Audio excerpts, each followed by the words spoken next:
अपनी पंजाबी नज़म ਦੇ ਚੰਦ ਅਸ਼ਾਰ ਪੇਸ਼ ਖਿਦਮਤ ਨੇ ਵਤਨ ਬਾਰੇ। ਉੱਚੀਆਂ ਸੋਚਾਂ ਵਿੱਚੋਂ ਜਿਹਨੇ ਵਤਨ ਦੇ ਕਾਜ ਸਜਾਏ, ਰੱਬ ਉਸ ਧਰਤੀ ਉੱਤੇ ਲੋਕੋ ਸਦਾ ਹੀ ਫੁੱਲ ਖਿਲਾਏ। ਇਹਦੇ ਦਰਿਆਵਾਂ ਦੇ ਅੰਦਰ ਖੇਡਦੀਆਂ ਨੇ ਮੌਜਾਂ, ਜ਼ਿਹਨਾਂ ਦੇ ਵਿੱਚ ਸਦਾ ਹੀ ਚਾਨਣ ਸਜੀਆਂ ਸਜੀਆਂ ਸੋਚਾਂ।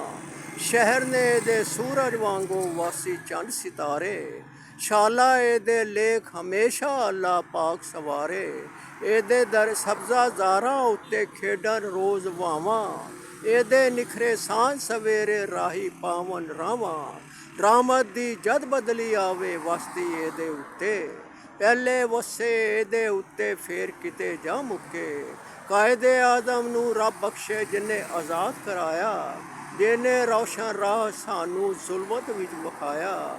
ਲਿਸ਼ਕਾਂ ਨੇ ਦੇ ਨਗਰ ਨਗਰ ਪੇ ਰਾਮਤ ਰੱਬ ਦੀ ਨਾਲ, ਐ ਇਰਫਾਨ ਕਰੇ ਰੱਬ ਚੰਗਾ ਸਦਾ ਹੀ ਇਹਦਾ ਹਾਲ।